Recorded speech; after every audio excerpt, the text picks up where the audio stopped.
복되게 살아가시기를 바랍니다.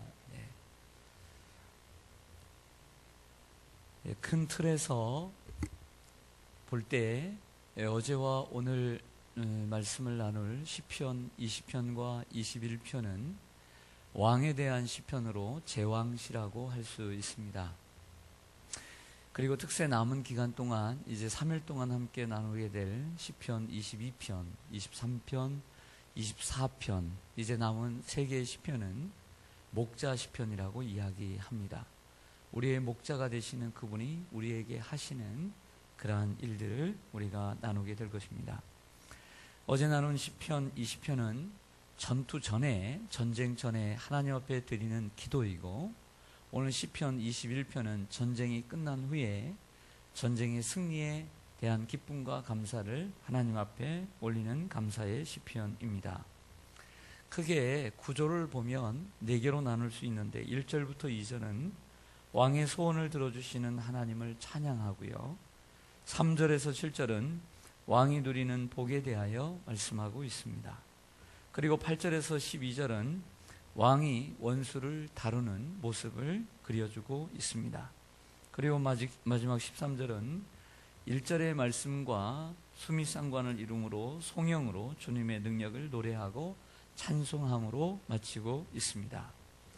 이렇게 4단락으로 되어 있긴 하지만 저는 크게 2단락으로 나눠서 오늘 말씀을 또 설교를 하고자 합니다. 1절부터 7절까지가 그 첫 번째입니다. 왕은 무엇으로 기뻐할 것인가? 왕은 무엇으로 인해서 기뻐하는가? 라는 주제로 1절에서 7절을 다룰 것이고요. 그리고 8절에서 13절까지는 원수를 어떻게 다룰 것인가? 라는 질문을 던지면서 그 방법을 해결해 가도록 하겠습니다. 오늘 20편이나 21편이나 주어는 그리고 주인공은 왕입니다. 왕이 드리는 찬송입니다. 내가 왕이 아닌데 이 시는 나하고 상관이 있을까? 이렇게 생각이 되는데 절대 그렇지 않습니다. 이 시는 우리와 상관이 있는 줄로 믿습니다. 우리는 왕이요 제사장으로 주님께 부름을 받았습니다. 그러므로 왕같은 삶을 살아야 합니다. 오늘 다윗 왕은 무엇으로 인해서 기뻐하며 살고 있을까요? 다윗 왕은 무엇으로 인해 기쁨을 가지고 살고 있을까요? 만약 여러분이 왕이라면 무엇으로 인해서 기뻐하며 살겠습니까? 오늘 다윗은 왕이지만 첫째, 하나님이 주시는 힘으로 기뻐하고 있습니다. 따라하겠습니다. 하나님이 주시는 힘으로 기뻐하자. 1절 상반절 보시죠. 같이 읽습니다. 시작. 여호와여, 왕이 주의 힘으로 말미암아 기뻐하며. 아멘. 여호와여, 왕이 주의 힘으로, 주님이 주시는 힘으로 말미암아 기뻐하며. 아멘. 하나님은 우리에게 힘 주시는 하나님인 줄로 믿습니다. 오늘 하루도 살아갈 힘을 주십니다. 어제는 힘을 다 소진했지만 밤에 잠을 자니까 새벽에 힘이 나더라고요. 그래서 주님 앞에 나올 힘이 있더라고요. 이 새벽에 나와 기도할 수 있는 힘을 하나님이 주신 줄로 믿습니다. 걸을 수 있는 힘을 주셔서 감사합니다. 달릴 수 있는 힘을 주셔서 감사합니다. 일할 수 있는 힘을 주셔서 감사합니다. 오늘 하루도 공부할 수 있는 지혜와 힘을 주셔서 감사합니다. 직장에 나갈 수 있는 힘을 주셔서 감사하고, 사업할 수 있는 힘을 주셔서 감사합니다. 우리 성도님들이 훌륭하고 위대한 것은 이렇게 힘든 자리에서 어떻게 하루 종일 일해요? 사업장 신방을 하면 어떻게 이렇게 하루 종일 이곳에서 일을 해요? 어떻게 하루 종일 이렇게 서서 일을 해요? 이렇게 어려운 환경에서 어떻게 일을 해요? 하면 목사보다 훌륭한 대답을 해요. 하나님이 힘주셔서 저는 기쁘고 즐겁게 이 일을 합니다. 도리어 힘주고 위로를 주고 격려를 주고, 그리고 그에게 위로를 주려고 갔지만 도리어 힘을 받고 돌아오고 위로를 받고 돌아오는 경우들이 허다합니다. 사랑하는 여러분, 날마다 하나님이 주시는 힘으로, 공급하시는 힘으로 승리하시기를 바랍니다. 또한 우리는 인생의 무거운 짐을 질 수 있는 힘을 하나님께서 날마다 허락하여 주시고, 감당해야 할 적들과 싸울 수 있는 힘을 하나님이 주실 줄로 믿습니다. 이사야 40장 28절 이하에 보면 영원하신 하나님, 땅끝까지 창조하신 이는 피곤하지 않으시며 곤비하지 않으시며 명철이 아니 없으시며 피곤한 자에게는 능력을 주시며 무능한 자에게는 힘을 더하시나니 소년이라도 피곤하며 곤비하며 장정이라도 넘어지며 쓰러지되 오직 여호와를 앙망하는 자는 새 힘을 얻으리니 독수리가 날개치며 올라감 같을 것이요 다른 박질하여도 곤비하지 아니하겠고 걸어가도 피곤하지 아니하리로다. 아멘. 날마다 힘겨운 인생이지만 여러분들의 그 가정의 일 청소하고 설거지하고 매일매일 해도 티가 나진 않지만 그 힘든 일 감당할 수 있는 힘 주시기를 원하고 직장 생활에 힘 주시기를 원합니다. 오늘도 하나님께서 여러분들에게 힘 주실 줄로 믿습니다. 매일매일 오늘도 힘 주시는 그 하나님을 바라보며 오늘도 걱정하지 말고 오늘도 새 힘 주실 것이다. 그 믿음을 가지고 날마다 감사하며 사시기를 주님의 이름으로 간절히 축원합니다. 왕인 다윗은 두 번째로 하나님의 구원으로 말미암아 기뻐하고 있습니다. 다시 한번 1절을 보시죠. 같이 읽습니다. 시작. 여호와여, 왕이 주의 힘으로 말미암아 기뻐하며 주의 구원으로 말미암아 크게 즐거워하리이다. 아멘. 두 번째는 주의 구원으로 말미암아 크게 즐거워합니다. 주님께서 나에게 힘 주시는 것도 기쁘지만 더더욱 그것보다 갑절로 기쁜 것은 주님이 나에게 구원의 은총을 주셨기 때문에 내가 크게 기뻐한다. 이렇게 노래합니다. 자, 우리의 인생을 뒤돌아봅니다. 뒤돌아볼 때에 지금처럼 늘 기쁘고 즐거울 때만 있었던 것 아니잖아요. 뒤돌아보면 내가 이 위기에서 내가 헤쳐나올 수 있을까? 내가 이 인생의 위기에서 헤쳐나올 수 있을까? 물음표를 던졌을 때가 있었어요. 이 절망의 구렁텅이에서 내가 나올 수 있을까? 이렇게 큰 물음표를 던졌을 때가 있었어요. 내가 이 고통을 이기고 극복해낼 수 있을까? 그래서 내가 인생의 승리의 노래를 부를 수 있을까? 이렇게 물음표를 던졌을 때가 한두 번이 아니었어요. IMF도 있었고, 그리고 합격하지 못하고 불합격했을 때도 있었고, 이 질병의 고통에서, 이 암에서 내가 헤쳐나올 수 있을까? 살아남을 수 있을까? 라고 물음표를 던졌을 때가 한두 번이 아니었어요. 하지만 그때마다 하나님께서 나를 불쌍히 여겨주시고 나를 어여삐 여겨주셔서 기가 막힐 웅덩이와 수렁에서 건져주시고 우리의 발을 반석에 두사 그 걸음을 견고케 해주셨습니다. 우리는 힘들고 어려울 때마다 하나님 앞에 기도했습니다.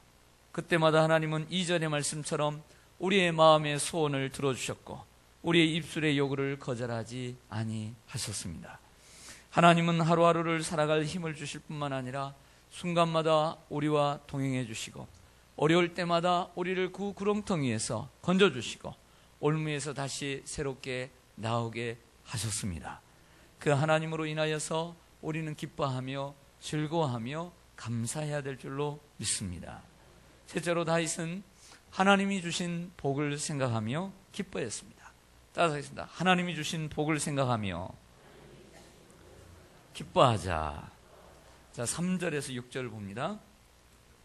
3절 보시면 주의 아름다운 무엇으로? 복으로 그를 영접하시고 순금관을 그의 머리에 씌우셨나이다. 그가 생명을 구하며 주께서 그에게 주셨으니 곧 영원한 장수의 복을 주셨습니다.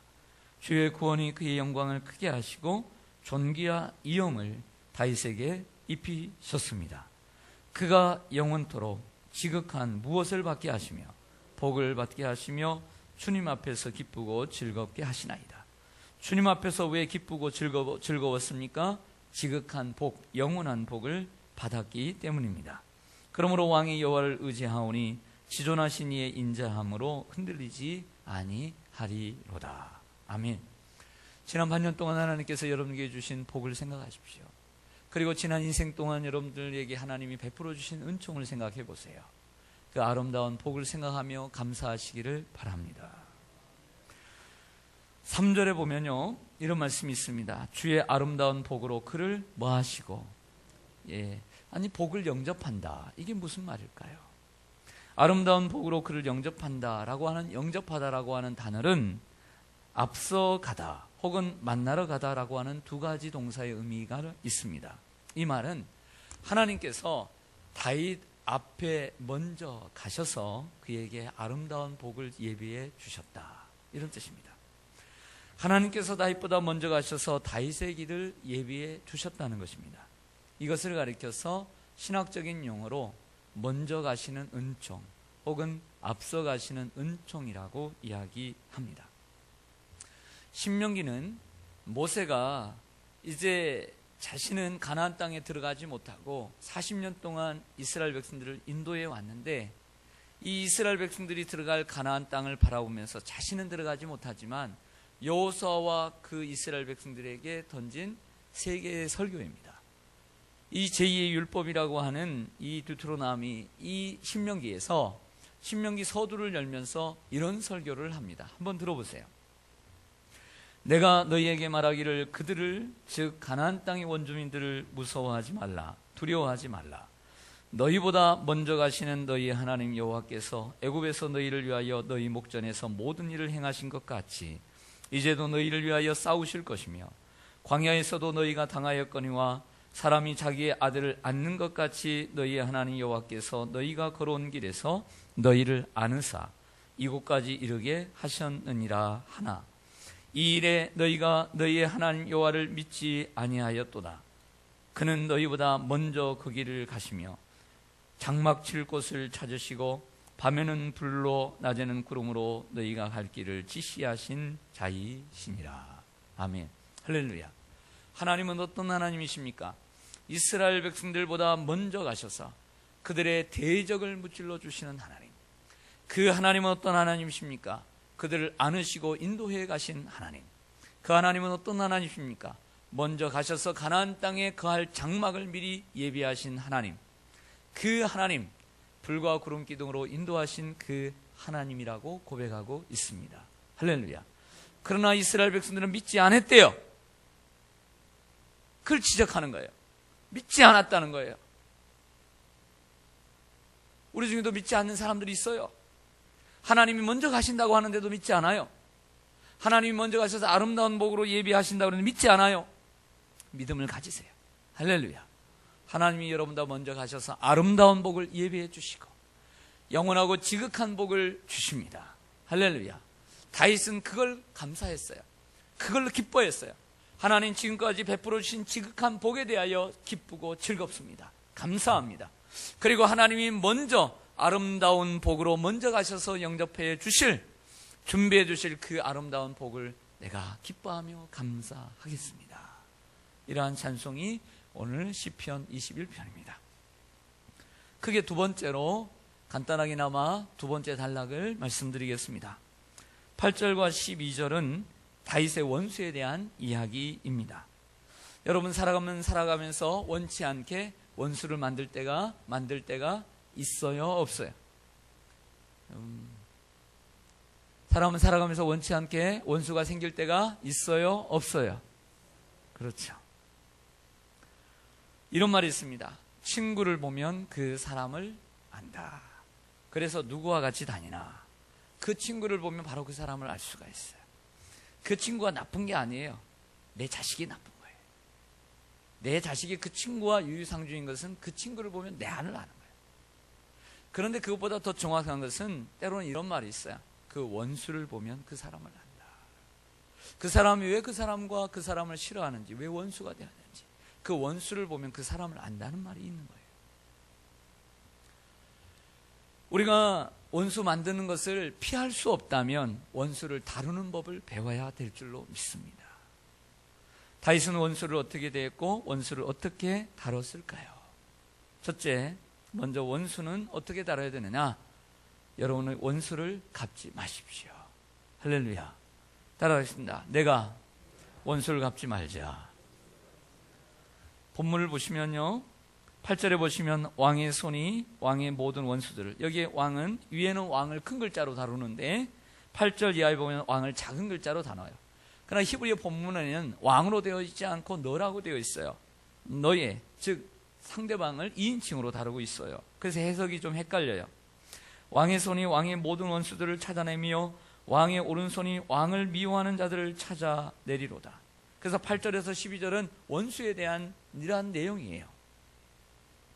여러분, 원수를 어떻게 다룰까요? 여러분이 직접 원수를 다루면 안 돼요. 원수를 갚으면 안 돼요. 다윗은 사울왕을 여러 번 죽일 수 있는 절호의 기회를 찾았습니다. 그러나 죽이지 않고 옷자락만 베었습니다. 직접 원수를 갚지 않았습니다. 만약 생각해 보세요. 만약 다윗이 사울을 죽이고 원수를 직접 갚았다면 어떠한 상황이 벌어졌을까요? 상황은 더욱더 악화 일로로 갔을 것입니다. 그리고 다윗은 지울 수 없는 이력서를 한 줄도 남겼을 것입니다. 치욕스러운 이력을 남기고 그리고 명예롭지 못하고 명분을 얻지 못했을 거예요.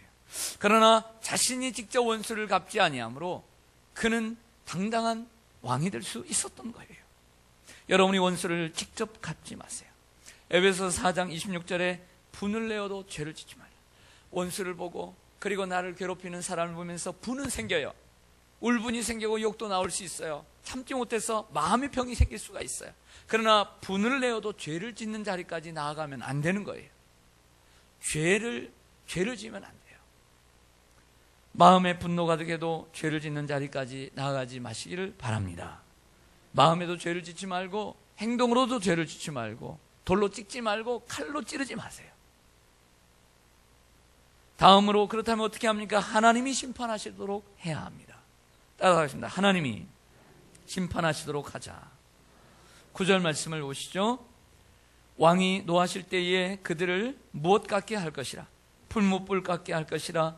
여호와께서 진노하사 그들을 삼키시리니 불이 그들을 소멸하리로다. 12절로 가시죠. 왕이 그들로 돌아서게 하며 그들의 얼굴을 향하여 활시를 하나님이 당기시리로다. 하나님이 여러분을 위해 일하시게 하십시오.